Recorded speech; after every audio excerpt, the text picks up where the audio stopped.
হাসির রাজা, জ্ঞানের রাজা, রসিক রাজা।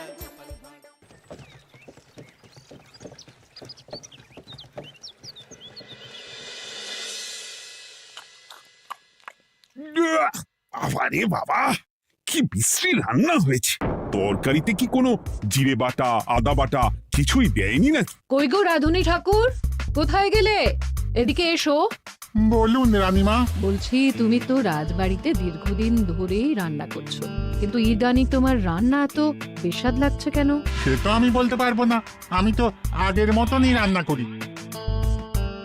ছোট মুখে বড় কথা বলছি, আমি কিছু বলতে চাই রানীমা। এই, তুই আবার পাকামো করতে এসছিস কেন রে? তোকে কি রানীমা ডেকেছেন নাকি? আহ, কি বলতে চাইছে শুনেই দেখি না, বলো। রানীমা, এখন আর রাঁধুনি ঠাকুর আগের মতো যত্ন নিয়ে রান্না করেন না। রান্নাঘরে পড়ে পড়ে ঘুমোয় আর তাড়াহুড়ো করে কোনো রকমে রান্না করে দেন। একদম বাজে কথা বলবি না। বাজে কথা না রানীমা, শিলনোড়ায় বাটতে ওনার কষ্ট হবে বলে আজকাল রাঁধুনি ঠাকুর শুধু জিরে ফোড়ন দিয়ে রান্না করেন। এত বেতন দিয়ে তোমাকে রাখা হয় কি এই ফাঁকিবাজির জন্যে? কি মানে, ভুল হয়ে গেছে। এর যদি এই ভুল করার ইচ্ছে হয় তাহলে তল্পি তল্পা গুটিয়ে বাড়ি গিয়ে ভুল করো, মনে থাকবে? মনে থাকবে মহারাজ। কি হচ্ছে বলো তো রানী? সকালে বাগানে পায়চারি করছিলাম, দেখি মালি একটা গাছেও জল দেয়নি। এই গরমে জল না পেলে যে গাছপালাগুলো মরে যাবে। সবাইকে এবার মনে হচ্ছে বলে বলে কাজ করাতে হবে।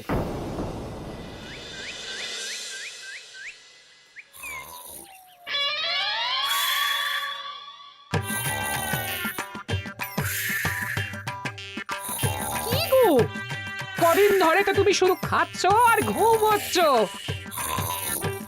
বাজার দোকান কিছুই নেই গো, রাজসভাতেও যাও না। কি যে করি। কি গো দিদা, দাদু আজও ঘুমোচ্ছে? কি বলবো বলতো? আমরা কিছু একটা ব্যবস্থা করছি, দাঁড়াও।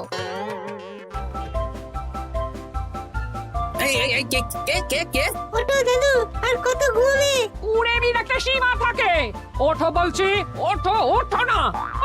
আমি বুঝতে পারছি বাড়ির কাজ, বাজার দোকান এসব না করার জন্য তুমি পড়ে পড়ে ঘুমোচ্ছ। দাদু কাজে ফাঁকি দিচ্ছে দিদা। দে পুটি, আর সরসরি দে দে।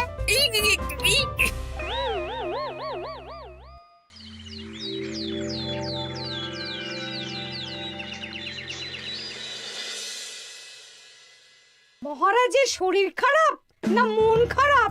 মহারাজ এরকম চুপ করে ঘুম মেরে থাকলে তো রাজপাট সব উঠে যাবে। কিছুই বুঝতে পারছি না। মহারাজ আছেন চুপটি করে, নেই যে মুখে শব্দ। ফাঁকি দিলে এবার তাকে করব আমি জব্দ। অনেক শুয়েছি, আর নয়। মহারাজ, কে ফাঁকি দিচ্ছে? আমি তো ফাঁকি দিই না। পণ্ডিত, তুমি দিচ্ছ নাকি ফাঁকি? না না, বৈদ্য। আমি ফাঁকি দিলে সবাই ওই রোগে ভুগে মরে যাবে। আমি তো রোজ সময়ই রাজসভায় আসি, তাহলে আমি বলছি আসল কারণ। রাজবাড়ির রাঁধুনি ফাঁকি দিচ্ছে, আর 3 দিন ধরে রাজসভায় গোপাল বেপাত্তা। হ্যাঁ, এই গোপাল বেটাই আসল ফাঁকিবাজ। তোকে বরখাস্ত করে দিই। গোপালকে যদি বরখাস্ত করা হয় তাহলে বিপদে আপদে মহারাজের পাশে দাঁড়াবে কে? অসময় মহারাজ বুদ্ধি পাবেন কার কাছে? এই সুযোগ, এই সময় গোপালকে মহারাজের চক্ষুশূল করতে হবে, তাহলে আমি একেবারে জেঁকে বসতে পারবো। মহারাজ, গোপাল ঠিক কতটা ফাঁকিবাজ হয়ে উঠেছে তার কোনো ইয়ত্তা নেই। হ্যাঁ বলুন তো। বেটা গোপাল কোনোদিন সঠিক সময়ে রাজসভায় আসে না, কোনো দিন তো আসেই না, যেমন আজকেও আসেনি। আর না এলে মহারাজকেও কারণটা জানায় না। আপনাকে সম্মান করা তো দূরের কথা, কোনো ভ্রুক্ষেপই করে না। এটা কিছুটা হলেও মন্ত্রী মশাই ঠিক কথা বলছেন। হ্যাঁ, এ তো একদম সঠিক কথা। ঠিক বলেছ। প্রহরী, প্রহরী, বলুন মহারাজ। তুমি আরেকজনকে সাথে নিয়ে এক্ষুনি গোপালকে তুলে নিয়ে এসো। আচ্ছা মহারাজ। বলি, তুমি আজকেও রাজসভায় কামাই করবে? অর্ধেক দিন কামাই করলে বেতন কাটা যাবে গো। গিন্নিমা, গোপালকে মহারাজ ডাকলেন। ওই দেখো, রাজবাড়ি থেকে প্রহরীও ডাকতে এসেছে। ওহ, মহারাজের আদেশ না শুনলে তোমাকে তুলে নিয়ে যেতে বাধ্য হব। আরে দাঁড়িয়ে দেখছিস কি? তুলে নিয়ে চল। ঠিক বলেছিস, তুই হাত ধর আর আমি পা ধরি। আমরা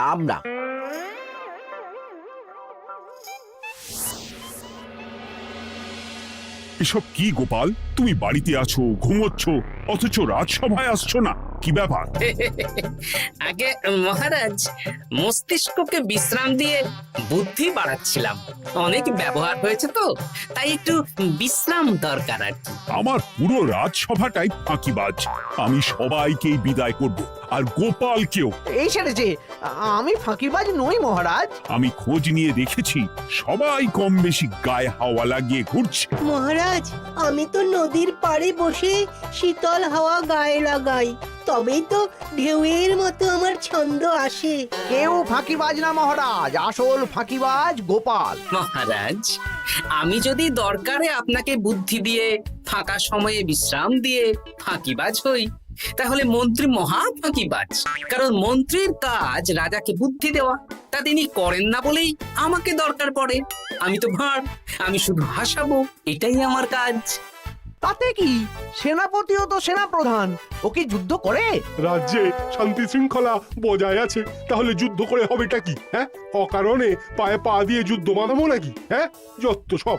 যখন তখন বিপদ আসতে পারে, তাই যুদ্ধের জন্য সব সময় সামরিক শক্তিকে প্রস্তুত থাকা দরকার। হ্যাঁ, এটা গোপাল ঠিক বলেছে। সেনাপতিকে তো কোনোদিন সেসব নিয়ে মহড়াও করতে দেখি না। তাহলে দাঁড়ালো 3 জন ফাঁকিবাজ। মূল অভিযুক্ত গোপাল দিন রাত কামাই করে, মন্ত্রী মহারাজকে বুদ্ধি দেয় না, আর সেনাপতি যুদ্ধের প্রস্তুতি নেয় না। এই 3 জনকে আমি বিদায় করব। এই সেরেছে, এ তো দেখছি বিনা মেঘে বজ্রপাত।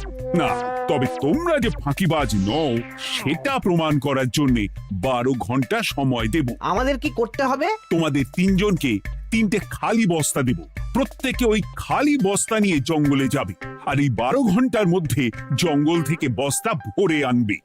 একটা বস্তা ভরার জন্য 12 ঘন্টা সময়? এ তো খুবই সহজ কাজ। সহজ কঠিন জানি না, যে ফাঁকি দিয়ে ফাঁকা বস্তা জমা দেবে বা কিছুটা ভর্তি কিছুটা খালি আনবে, সে সাজা পাবে। আচ্ছা মহারাজ, আমি বস্তায় কি নিয়ে আসব সেটা কি আপনি দেখবেন? তা দেখব না, কিন্তু বস্তা ভরে আনতে হবে। আর যা বস্তায় ভরে আনবে তাই নিয়ে সবাই বাড়ি ফিরে যেতে পারবে। তার মানে বস্তাতে যা থাকবে সব বস্তার মালিকই পাবে। একদম তাই। বুঝে গেছি, ভিতরে কোনো গভীর পরিকল্পনা আছে। প্রহরী, প্রহরী, তুমি এই 3 জনকে 3টে বস্তা দিয়ে দাও। যথা আজ্ঞা মহারাজ। আর বাকি সভাসদেরা আজকে রাজসভাতেই থাকুক। ওরা 3 জন আসবে, ওদের বিচার হবে, তারপর ফিরবে। আমাদের খাওয়া দাওয়া তাহলে রাজবাড়ির তরফ থেকেই দেয়া হবে মহারাজ? হ্যাঁ। জঙ্গলে তো যাচ্ছি, কি নেব? গোপাল, আমি বলি কি, তুমি বরং আমার বস্তায় ঢুকে যাও, আমি তোমাকেই নিয়ে ফিরে যাই, ল্যাটা চুকে যাবে। আপনি যদি একা আমাকে বস্তায় ভরে নিয়ে যেতে পারেন তো চলুন। একা? এই সেরেছে। দাঁড়ান, আমি আপনার কাঁধে চড়ে দেখি আপনি আমাকে বইতে পারবেন কি পারবেন না। না না, মুখ ফসকে বলে ফেলেছি, মাথা খারাপ নাকি? তাহলে নিজের মতন থাকুন।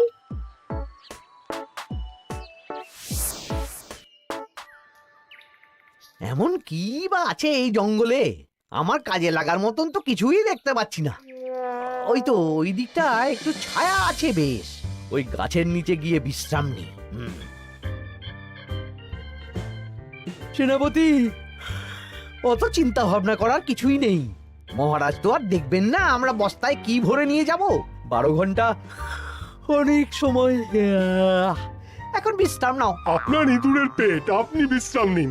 দেখি জঙ্গলে থেকে কিছু ফল পেড়ে আগে খাই, তারপর না হয় ওই বস্তাটা ওই ফলমূলের খোসা আর মাটিতে পড়ে থাকা পাতা দিয়ে ভরিয়ে মহারাজের কাছে নিয়ে যাব। হ্যাঁ, বস্তা যখন বাড়ি নিয়েই যেতে পারবো, তাহলে বনের সব থেকে ভালো ভালো ফলগুলো আগে ভরে নি।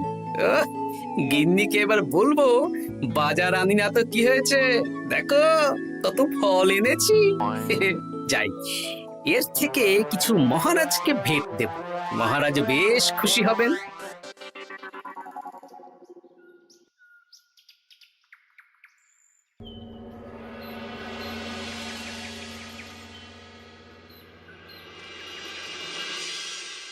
উফ, এই এত বড় জ্বালার মতো পেটখানা নিয়ে এই পেল্লাই গাছে উঠবো কি করে? দূর দূর, আশেপাশে ঢিল পাথরও দেখতে পাচ্ছি না। এই বুড়ো বয়সে হাড়গোড় ভাঙলে সে এক খারাপ ব্যাপার হবে। আরে দূরে ওদিক থেকে আওয়াজ পাওয়া যাচ্ছে, তার মানে এই বনে কেউ এসেছে। ভাই মদন, এই গাছটা ঝড়ে ভেঙে অনেক দিন পড়েছিল, এটা তো নেবই।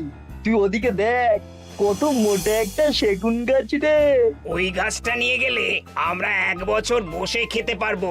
তাহলে আর দেরি কেন, হাত লাগা। আরে আরে আরে করো কি, এগুলো সব আমাদের মহারাজ কৃষ্ণচন্দ্রের পছন্দের গাছ। ভুলেও এই গাছ কেটে নিয়ে যাওয়ার ভাবনা চিন্তা করো না। আর ওই সেগুন গাছটা তো মহারাজের সবচেয়ে প্রিয়। আরে মহারাজ কি করে জানবে শুনি, এই বনে তো তিনি ভুল করেও আসেন না। এই যে আমি আসি, আমি মহারাজের দূত। তোমরা যদি ভুল করে ওই সেগুন গাছে হাত দাও, তাহলে কিন্তু তোমাদের গর্দান যাবে। এই সেরেছে, কিন্তু আমরা তো কাঠুরিয়া, কাঠ ছাড়া পেট চালাবো কি করে? সে তোমাদের ব্যবস্থা তোমরা করো, অন্য অনেক কাজ আছে। এই সামনের গাছটা মরে পড়ে আছে, এটার কাঠ আমরা নিয়ে যেতে পারবো তো? তা পারবে, এতে অত চিন্তার ব্যাপার নেই।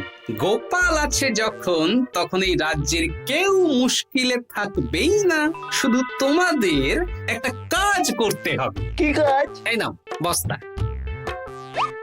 আমার জন্য এই জঙ্গল থেকে টাটকা বিভিন্ন ফল পেড়ে এই বস্তা ভরে দাও, তাহলে মহারাজকে আর তোমাদের কথা বলবো না, বুঝলে? আর তোমাদের যাতে রাজবাড়িতে কোনো কাজ হয় সেই নিয়ে মহারাজের কাছে সুপারিশও করো, কেমন? বেশ বেশ, তুমি তাহলে এখন এখানে বিশ্রাম করো, আমরা তোমার বস্তা ভরে ফল নিয়ে আসছি।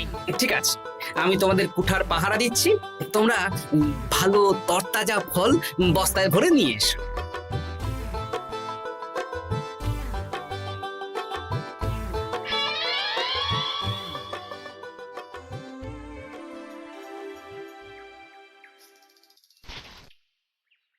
ব্যাস ব্যাস ব্যাস, আমার বস্তায় পাতা ভরা হয়ে গেল, এবার যেতে হবে। আমারও বস্তা ভরা হয়ে গেছে মন্ত্রী মশাই।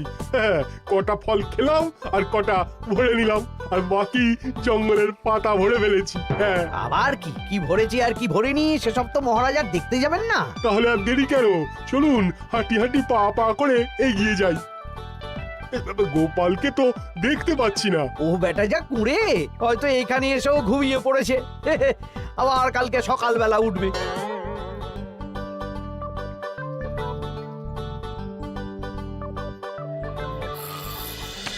এই যে ভাইয়া, এই যে। হ্যাঁ, কে কে? আমরা।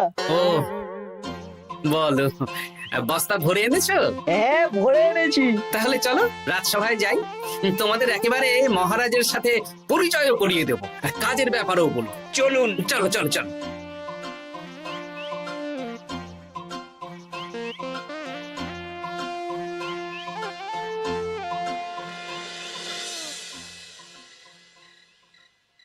দেখা যাক মন্ত্রী সেনাপতি গোপাল কখন বস্তা ভরে আনে। এই তো চলে এসেছি, বিশ্রাম নিলাম, বস্তাও ভরে ফেললাম। এই দেখুন মহারাজ, আমিও বস্তা ভরে এনেছি। বাহ, তোমাদের বস্তা দেখে তো মনে হচ্ছে খুব হালকা। হ্যাঁ, আপনি যখন আমাদের বস্তা ভরে কি এনেছি সেটা দেখবেন না, তখন অত খাটাখাটনি করে কি লাভ মহারাজ? কিন্তু গোপালের এখনো অব্দি দেখা নেই, ও কি সোনা গয়না ভরে আনছে? গোপাল যা কুঁড়ে আর ঘুমকাতুরে, হয়তো জঙ্গলেও ঘুমিয়েই পড়েছে। মহারাজ, আপনি একটা কাজ করুন, আমাকে আর মন্ত্রী মশাইকে যুগ্মভাবে বিজয়ী ঘোষণা করে দিন, ব্যাস। এত তাড়া কিসের? বাবা বাবা বাবা বাবা, তোমরা তিনজনেই বস্তা ভরে এনেছো, আমি খুব খুশি। আমার কথা শুনে কাজ করেছো, তোমরা তিনজনেই বিজয়ী। এবার বাড়ি যাও, যাও। গোপাল কি করে বিজয়ী হয় মহারাজ? এই বস্তা ভরে নিয়ে আসাতেও তো ওর ফাঁকিবাজি ধরা পড়ছে। কিসের ফাঁকিবাজি? এই যে দুটো লোক তোমার হয়ে বস্তা বয়ে আনলো, সে তো মহারাজ সহ আমরা সবাই দেখতেই পেলাম। তা তো ঠিক, গোপাল নিজে হাতে বস্তা ভরে আনেনি। মহারাজ বস্তা ভরে আনতে বলেছেন, আমি এনেছি, এখানেই কথা শেষ। আমি কাকে দিয়ে বস্তা ভরালাম, কে আমাকে সাহায্য করলো, সেসব তো কোনো শর্ত আরোপ করা ছিল না। কিন্তু পরীক্ষাটা তো কে ফাঁকিবাজ সেটা প্রমাণ করার পরীক্ষা। এখানে তো তুমি ফাঁকি দিলে গোপাল। এটাও ঠিক কথা, তাহলে গোপালের শাস্তি পাওয়া উচিত। মহারাজ, আপনার শর্ত ছিল সেই ফাঁকিবাজ বলে প্রমাণিত হবে যে বস্তা খালি আনবে। এইখানে আপনি একটা ছোট্ট ভুল করেছেন মহারাজ। বস্তায় কি আছে সেটা দেখবেন না, আগেই বলে দিয়েছেন। তা তো বলেছি। আপনি নিশ্চয় জানেন পাঠশালায় কিছু ছাত্রছাত্রী থাকে যারা পড়ার বইয়ে মুখ গুজে বসে থাকলেও পড়ায় তাদের মন থাকে না, মাথাতেও পড়া ঢোকে না, তাই সেই পড়া তাদের কোনো কাজে লাগে না। কি পণ্ডিত মশাই, এদেরকেই তো বলে ফাঁকিবাজ। বিলক্ষণ, এরাই ফাঁকিবাজ। ধন্যবাদ। তেমনি আমি যদি বলি সেনাপতি আর মন্ত্রী মশাই ওই ফাঁকিবাজদের মতনই ফাঁকি দিয়ে বস্তা ভরেছে, তাই ওদের বস্তা এত হালকা। সে তো আমি বুঝতেই পারছি। কিন্তু আমার বস্তায় যা জিনিস ভরে এনেছি তা একার পক্ষে সংগ্রহ করা মুশকিল ছিল, তাই আমি দুজনের সহযোগিতা নিয়েছি। মহারাজ, আপনি কি বস্তা খুলে দেখবেন নাকি? না না, আমি খুলে দেখলে আমার কথার খেলাপ হবে। এবার তো দেখছি আবার তিনজনের পরীক্ষা নিতে হবে। হ্যাঁ, নইলে প্রকৃত ফাঁকিবাজ কে সেটা প্রমাণ হবে না। কিন্তু ফাঁকিবাজ ধরার উপায় কি? মহারাজ, আমরা বরং আমাদের বস্তা নিয়ে বাড়ি না গিয়ে একদিন কারাগারেই থাকি, আর তাতেই প্রমাণ হবে এই বস্তায় সত্যি কি আছে যা আমাদের নিজেদের কাজে লাগবে। এটা ভালো বুদ্ধি। মহারাজ তখনই কারাগার থেকে আমাদের মুক্ত করবেন যখন আমরা আর থাকতে না পেরে ডাক দেব, আর যে আগে বেরোতে চাইবে সে সব থেকে বড় ফাঁকিবাজ, মানে যে আগু পিছু না ভেবে কাজ করে। বেশ, তাহলে তাই হোক। মহারাজ, কারাগারে শুধু জল ছাড়া আর কিচ্ছু দেওয়া হবে না, কারণ বস্তায় তো আর জল থাকতে পারে না। না না, তা কি করে হয়? শুধু জল? হ্যাঁ, আমি তো লোককে দিয়ে বস্তা ভরিয়েছি। আপনারা নিজে কি এমন কাজের জিনিস ভরেছেন সেটাই প্রমাণ হবে। বেশ, তাহলে তোমরা কারাগারে যাও। প্রহরী, ব্যবস্থা করো।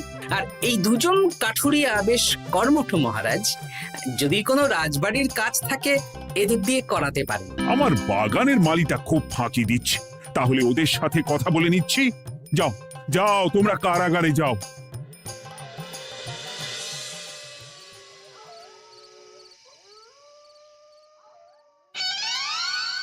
ওরে বাবা রে, কি খিদে খিদে পাচ্ছে রে। দেখি বস্তায় কি আছে দেখি।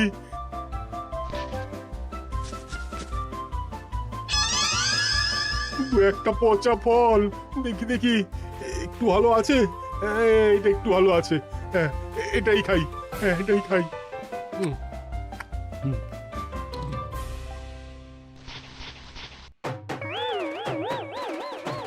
আমি তো শুধু পাতা ভরেছি, কি সেরেছি? আমাকে কি জল খেয়েই কাটাতে হবে? এবার আমি দেখি। আহ, টাটকা ফল আর জল। আমার কাছে যা ফল আছে এগুলো খেয়ে আরাম করে 5-6 দিন কেটে যাবে। ও গোপাল, আমাকেও কটা ফল দাও না গো। ও গোপাল, আপনি এখান থেকে উঠুন, অন্য বাগানে ফুল হয়ে ফুটুন। ফল খাবেন? এখন কর্মফল ভোগ করুন। ওরে বাবা, জল খেয়ে আর কতক্ষণ কাটাবো?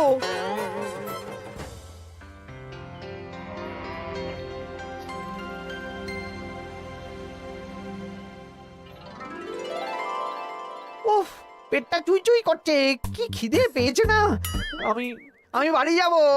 আপনি বাড়ি যাবেন? তাহলে বেরিয়ে আসুন, বেরিয়ে আসুন। বেটা গোপাল কায়দা করে এমন শর্ত দিতে বললো, পুরো ফেঁসে গেলাম।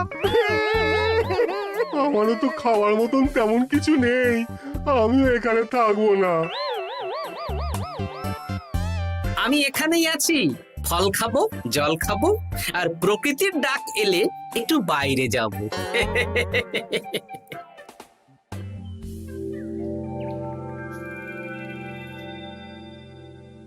কি তোমরা কারাগারে এক রাতের বেশি তো থাকতেই পারলে না? কি আর করব বলুন মহারাজ, আমরা তো আর গোপালের মতন বস্তা ভরে টাটকা ফল নিয়ে আসিনি।